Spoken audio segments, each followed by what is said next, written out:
વિજયસિંહ ભગવાનમાં એટલો ભાવ રાખે, પરમાત્મા દ્વારિકાધીશમાં એટલી એની પ્રીતિ. એમાં બરાબર એક વખતના સમય માર્ગમાંથી બહુ બધા લોકો દ્વારિકાની જાત્રાએ જતા હતા. વિજયસિંહને થયું મારે જાત્રા કરવી છે, એટલે પોતાના પત્ની ગંગા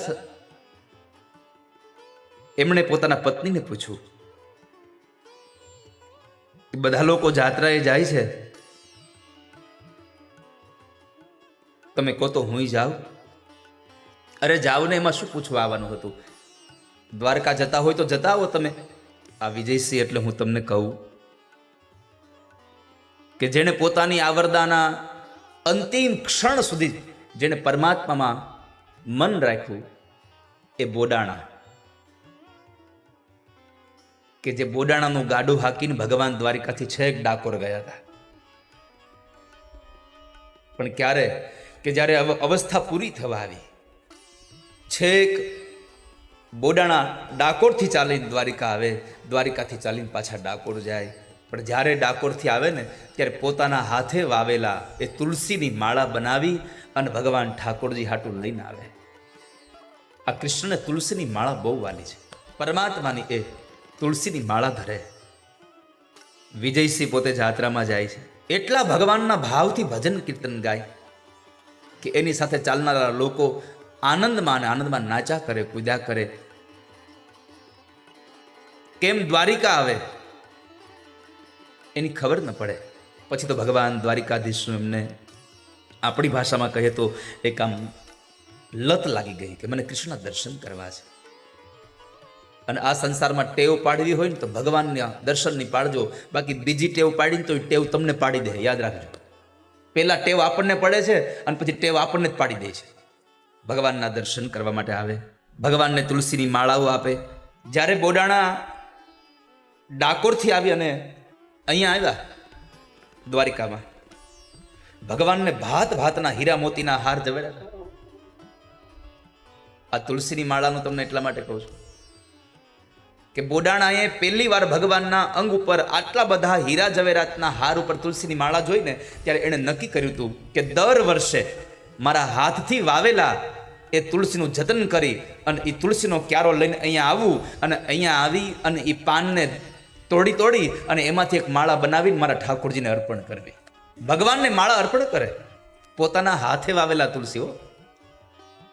અને તુલસીને હંમેશા એક એક પાન તોડવાનું હોય, ડાળખા નહીં. તુલસીની માળા ઠાકોરજીને પાનની બનાવી દેવાની છે, ડાળખાની નહીં.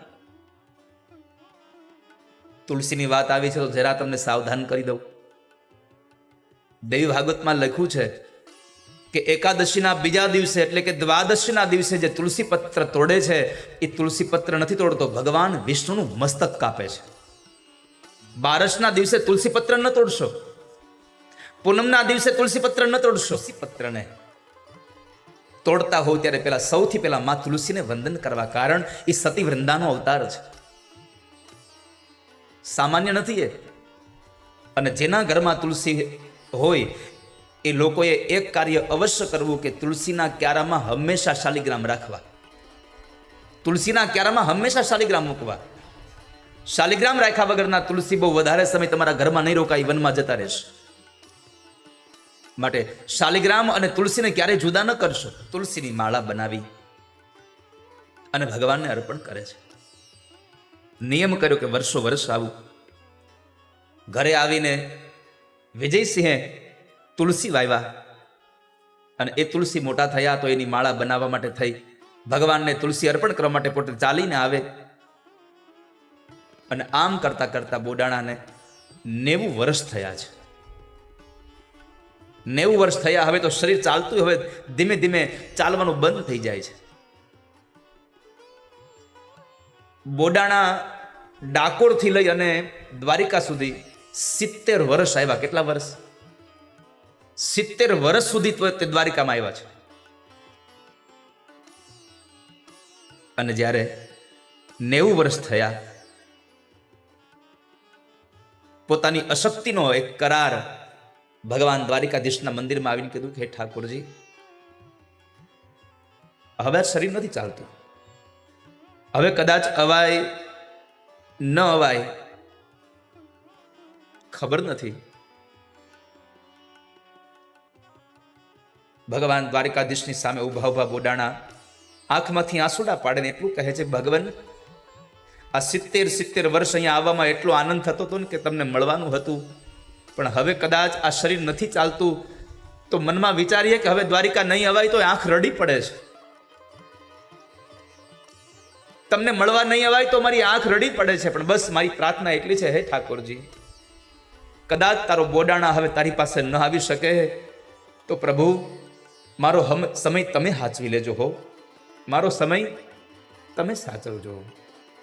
સમય મારો સાધ જેવાલા કરું હું કાલાવાલા, અંત સમય મારો આવશે જ્યારે દેહનું નહીં રહે ભા. રે સમય મુખે તુલસી દેજો એ જો યમુના પાન, સમય મારો સાધ જેવાલા. રડતા રડતા બોડાણા પ્રાર્થના કરે છે, જાઉં છું મારા નાથ, હૃદય ઉપર પથ્થર મૂકીને યાદ રાખજો, મારો અંત સમય ચૂકી ન જતા હો. મેં 70 વર્ષ તમારી પાસે આવ્યો છું, મારી એટલી પ્રાર્થના છે કે મારો અંત સમય આવે ત્યારે ઠાકોરજી એકવાર દર્શન દેવા આવજો ને, એકવાર આવજો તમે. જીભલડી મારી પરવશ બનશે ને હારી બેસું હા,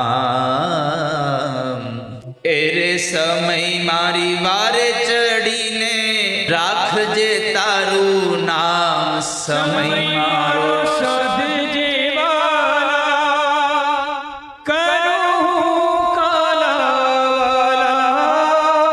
જીભ પરવશ થઈ જાય, મારાથી બોલાતો નહીં હોય, મારી જીભનો લવો નહીં વળતો હોય ને એવા સમયે ભગવાન એટલી કૃપા કરજો કે મારા જીભ ઉપર તમારું નામ રહે.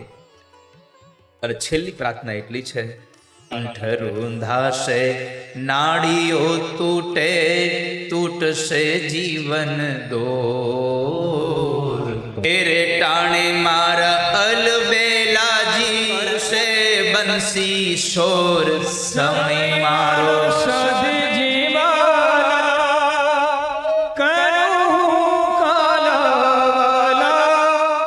મારું કંઠ રૂંધાઈ જશે,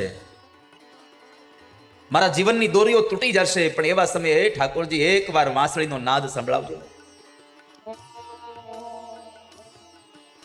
બોડાણા કહે છે, આંખલડી મારી પાવન કરજે દેજે એક જલાણ. ભગવાન પાસે બોડાણાએ માંગ્યું એટલું નહીં, વર્ષો પહેલા, હજારો વર્ષ પહેલા કુરુક્ષેત્રના મેદાનમાં દાદા ભીષ્મએ કહ્યું, સદેવ દેવો ભગવાન પ્રતીક્ષતા કલેવરમ. હે ભગવાન, મારી પ્રાર્થના એટલી છે, તમે પ્રતીક્ષા કરો, ક્યાંની? મારા મૃત્યુ આવે એની, મારા મરણને સુધારજો. આ સંસારમાં જીવન સુધરે કે ન સુધરે, પણ ભગવાન પાસે એટલું મગાય, હે ભગવાન મારું મરણ સુધરી જાય એટલી કૃપા કરજો. અને જેનું મરણ સુધરે ને સમજવાનું, એનું જીવન સુધરી ગયું હોય તો જ મરણ સુધરે, નકર ન સુધરે. મારી પ્રાર્થના સાંભળજો, અંત સમયે દર્શન આપીને મારી આંખને પાવન કરજો ભગવાન, મારો આ ભવ સુધારજો ભગવાન, મારી અંતિમ વેળા સુધારજો. હવે કદાચ આ બોડાણા નહીં આવે, હવે ભગવાન સાચું કહું, દ્વારિકાના મંદિરમાં ઉભા ઉભા બોડાણા ભગવાનની સામે રોતા રોતા કહે છે, ભગવાન તમને જોતા જોતા આ હૈયું ભરાતું જ નથી. જેટલી વાર જોઈએ એટલી વાર એમ થાય છે કે હજી જોયા કરીએ, હજી જોયા કરીએ. છેલ્લી વાર બોડાણા ભગવાનની સામે બેસી અને ભગવાનની માળા તૈયાર કરે, તુલસીની માળા તૈયાર કરી ભગવાનના પુનિત ચરણોમાં તુલસીની માળાને અર્પણ કરે. ભગવાનના મંદિરનો દરવાજો બંધ થાય છે, ધીમે ધીમે મંદિર બંધ થતું આવે. આમ બે મંદિરના દરવાજાની વચ્ચેની જગ્યામાંથી બોડાણા ભગવાનને જોવે છે, છેલ્લી વાર ભગવાનને જોવે છે. ભગવાનને પ્રણામ કરી, ઠાકોરજીને પ્રાર્થના કરી અને ધ્રુજતા ધ્રુજતા 90 વર્ષની ઉંમરે બોડાણા પોતાના ઉતારે આવે છે. પોતાના ઉતારે આવી અને જ્યારે સુતા છે, બોડાણાને દ્વારિકા છોડીને જવું ગમતું નથી, ઊંઘ નથી આવતી બોડાણાને, બસ પ્રભુની મૂર્તિ દેખાયા કરે છે.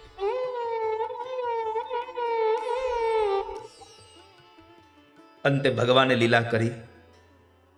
ભગવાને એમને નિદ્રાને આધીન કર્યો અને બોડાણા સૂઈ જાય છે ત્યારે વહેલી હવારમાં એક સપનું આવે છે બોડાણાને. સ્વપ્નમાં ભગવાન પોતે સ્વયં આવ્યા છે. ઠાકોરજી પોતે સ્વપ્નમાં આવી બોડાણાના માથે હાથ મૂક્યો. ભગવાન બાજુમાં બેસી ગયા છો. બોડાણાના માથા પર હાથ મૂકી અને બોડાણાને કીધું છે, બોડાણા એકવાર આવજો, હજી એકવાર આવજો બોડાણા. પણ હવે જ્યારે આવો ને ત્યારે એકલા ન આવશો, ત્યારે સાથે એક બળદ ગાડું લેતા આવજો. આ સામાન્ય સ્વપ્ન નહોતું, એક ગાડું લઈને આવજો. બોડાણાએ ઘરે આવીને પોતાના પત્નીને વાત કરી છે, દેવી મને ભગવાન સપનામાં આવ્યા હતા અને ભગવાનને મેં કીધું કે પ્રભુ હવે હું નહીં આવી શકું. તો ભગવાને એમ કીધું કે હવે એકવાર આવજો ને ગાડું લઈને આવજો. હવે મારી તો સ્થિતિ નથી, ગાડું ક્યાંથી લાવવું.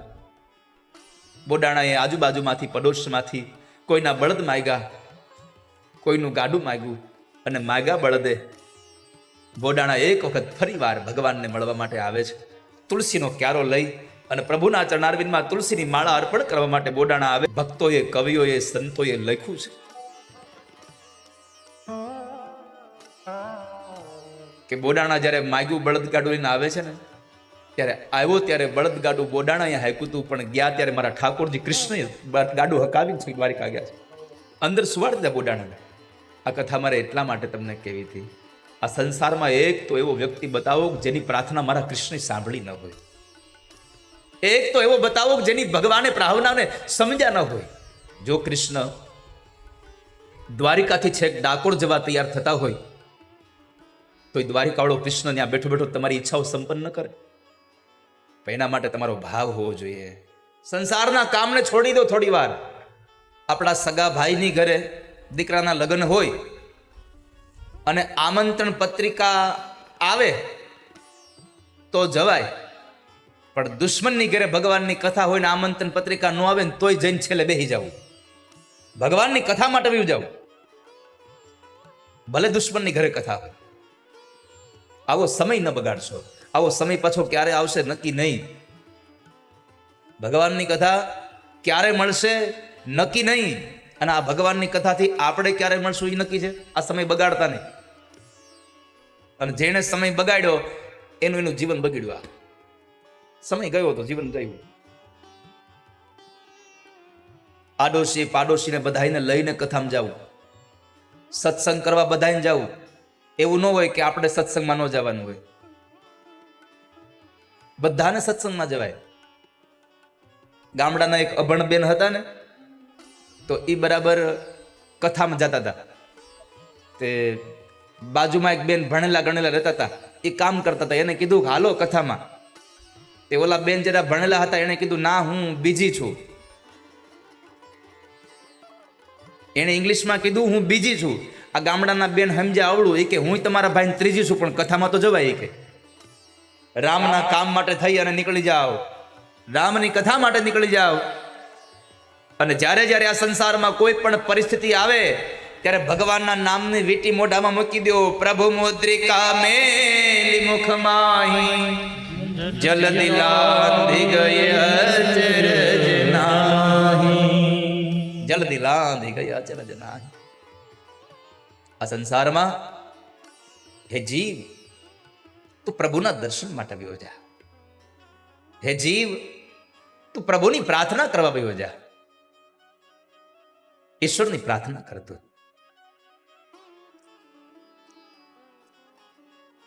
બાકી તો આ સંસારમાં જ્યાં સુધી જિંદગી છે ત્યાં સુધી નવરાઈ કોને છે? અરે ઘણાઈને તો મરવાની નવરાઈ નથી. હા ગુરુજી હું કે અરે ભાઈ મરવાની નવરાઈ નથી.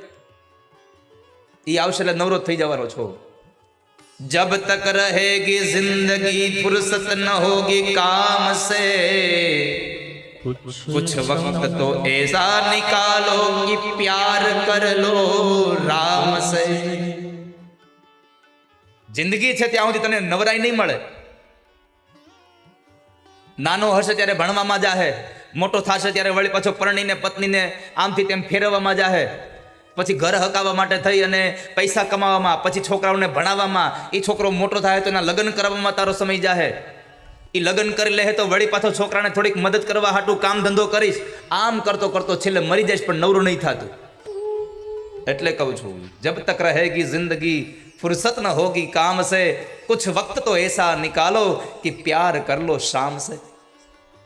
કંઈક તો એવો સમય નિકાળો કે પ્યાર કરવાનું મન થઈ જાય. પણ અત્યારે લોકો જેટલો માણસોને પ્રેમ નથી કરતા એટલો કૂતરાને પ્રેમ કરે છે. હા, હું ખરેખર આમ આઉટ ઓફ ઇન્ડિયા જાઉં ને ત્યારે હું જોતો હોઉં, જેટલું નાના છોકરાને ન તેડે એટલું કૂતરાને તેડે. એ જ બધું કરે છે.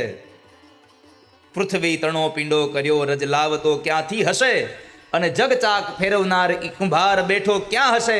જગ ચોર છે બૂટા ભર્યા ક્યારે કિનારી છાપશે, બીબા કહો કેટલા હશે ને રંગરેજ બેઠો ક્યાં હશે.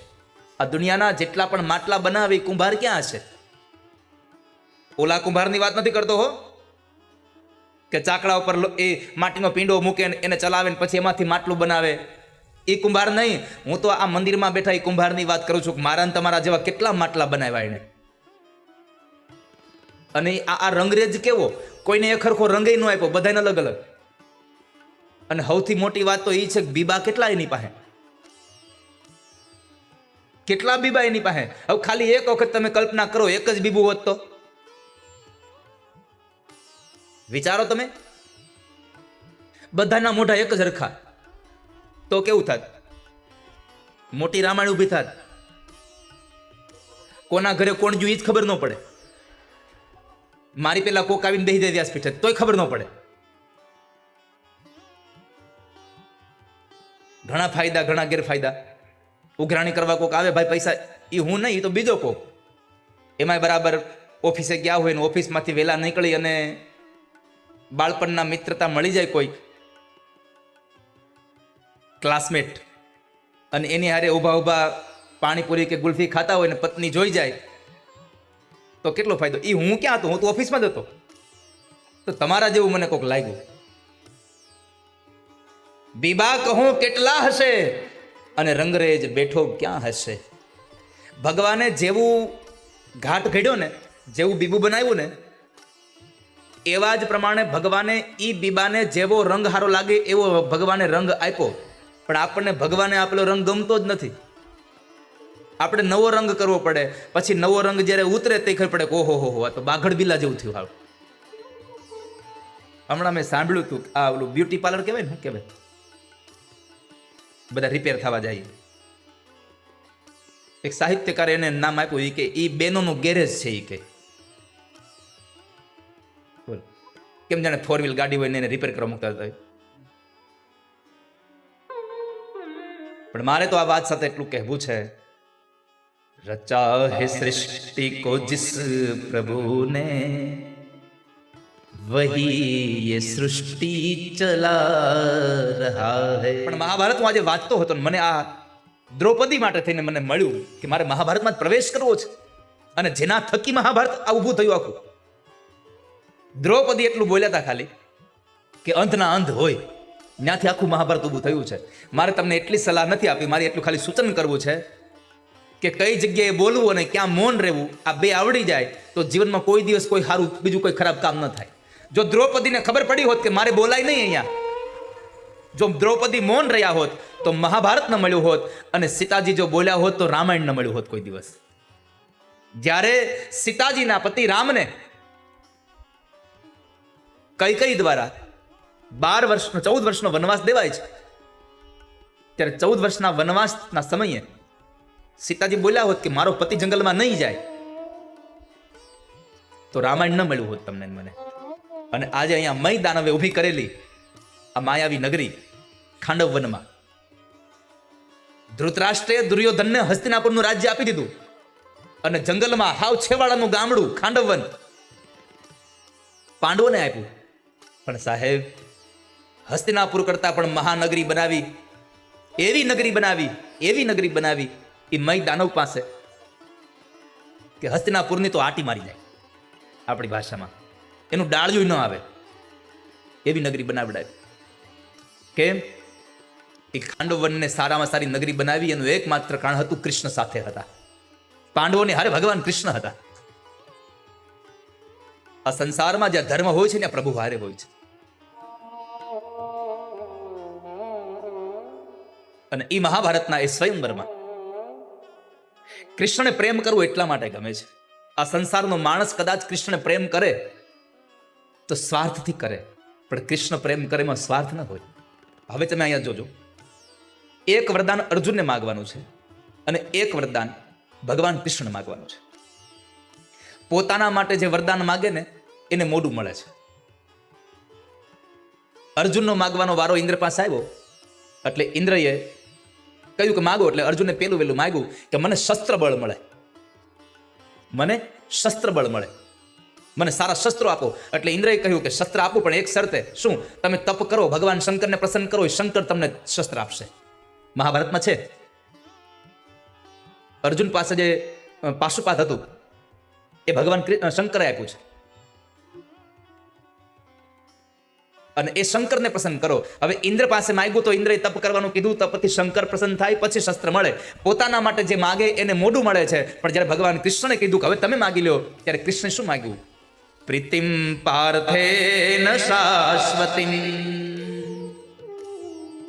ભગવાન કૃષ્ણએ માગ્યું પાર્થ સાથે મને શાશ્વત પ્રીતિ આપો. પાર્થ ભલે નાશવંત છે, અર્જુન ભલે ગમે ત્યારે જતો રહેવાનો છે, પણ અર્જુન સાથેની પ્રીત મને શાશ્વત આપી દો. કૃષ્ણએ પ્રીત માગી છે. પણ અહીંયા મારે તમને એટલું કહેવું છે કે અહીંયા પાર્થ એટલે કે પૃથાસુત છે. પૃથા એટલે માત્ર કુંતા જ નહીં, આ પૃથ્વીને પણ પૃથા કહી છે. આ પૃથ્વીને પણ પૃથા કહી છે અને આ પૃથ્વીના જેટલા પણ જીવ છે એ પૃથ્વીના સંતાનો છે. એટલે ભગવાને કહ્યું કે આ પૃથ્વીના જેટલા જીવ છે બધા હારે મને શાશ્વત પ્રીતિ આપો.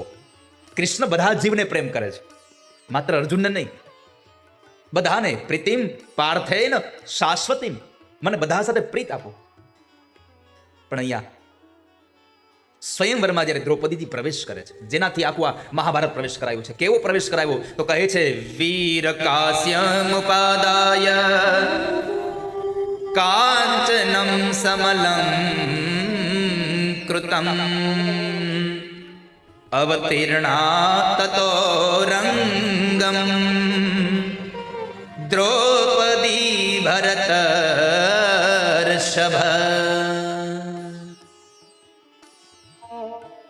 વીર કાંસ્યમુપાદાય કાંચનમ સમલંકૃત. અહીંયા સમલંકૃત આભૂષણોથી શોભતી આવી છે સ્ત્રી. આભૂષણનો ઠઠારો નથી કર્યો, યોગ્ય આભૂષણો પહેર્યા છે. સમલંકૃત, જેટલા સારા લાગે એટલા જ આભૂષણો પહેર્યા છે. બહુ વધારે ઘરેણા પહેરવાથી સારા ન લાગીએ, યોગ્ય ઘરેણા પહેરીએ તો સારા લાગે. અને એ જ્યારે મારે તમને કૃષ્ણની નજરની વાત કરવી છે. જ્યારે દ્રૌપદી આમ પ્રવેશ કરે છે સ્વયંવરમાં, આખું શરીર જાણે કાંચન જેવું. તામ દ્રૌપદીમ પ્રેક્ષ તદાસ્મ સર્વે કંદર્પ બાણા વિહતા બભૂવ. પોતાની આંખના કામથી બાણ મારતી મારતી જ્યારે દ્રૌપદી આવે છે અને જ્યારે પ્રવેશ કરે છે. હવે તમે મને એટલું કહો કે તમે જ્યારે કોઈ એવા સ્વયંવરમાં બેઠા હોય અને જેનો સ્વયંવર હોય એ સ્ત્રી આવે ત્યારે આપણી નજર ક્યાં હોય? સામાન્ય રીતે તમે પરિવારના 7-8-10 વ્યક્તિઓ એક કન્યા જોવા ગયા હો અને એ કન્યા હાથમાં ટ્રેમાં ધ્રુજતી કપ લઈને આવે,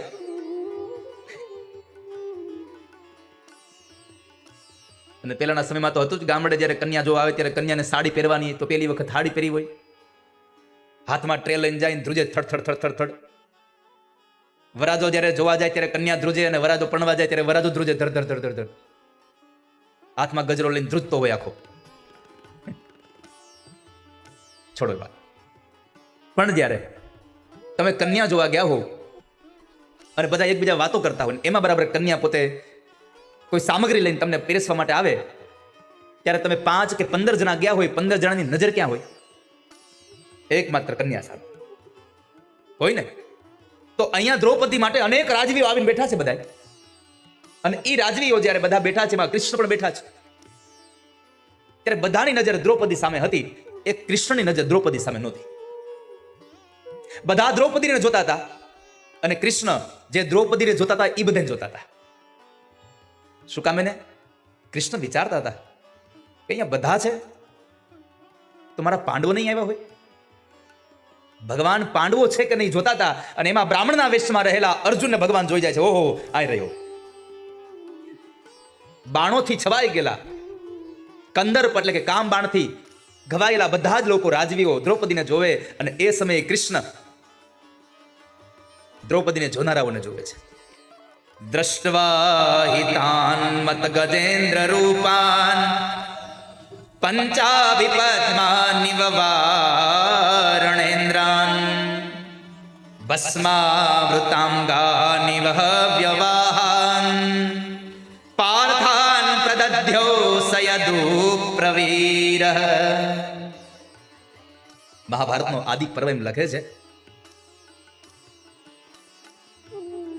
કે પદ્મની ઓર જેમ ગજ દોડતો જતો હોય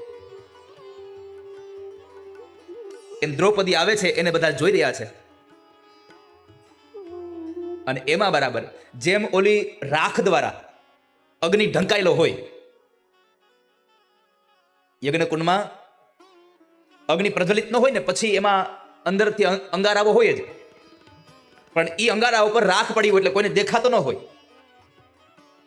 પણ એ અંગારાઓ જે રાખની અંદર છે એ અંગારાઓ પણ કોઈને દેખાતા હોય. એમ વસ્ત્ર પરિધાનમાં બેઠેલો અર્જુન બ્રાહ્મણના વેશમાં એને ભગવાન ઓળખી લે છે. કૃષ્ણ પામી ગયા. ઓહો, આ તો પાંડવો છે. બધાની નજર દ્રૌપદી ઉપર, કૃષ્ણની નજર દ્રૌપદીને જોનારાઓની ઉપર હતી. બસ આ મારે તમને કેવું છે, કૃષ્ણ આખો અલગ વ્યક્તિત્વ છે. આપણે બધા દ્રૌપદીને જોવા માટે બેઠા અને કૃષ્ણ આપણને જોવા માટે બેઠા છે કે કોણ પાંડવ છે આમાંથી. જુઓ, આમ જોવા જાવ ને તો નર્મદા નદી છે એ ભગવાન મહાદેવથી જોડાયેલી છે. યમુના નદી છે તો એ ભગવાન કૃષ્ણથી જોડાયેલી છે.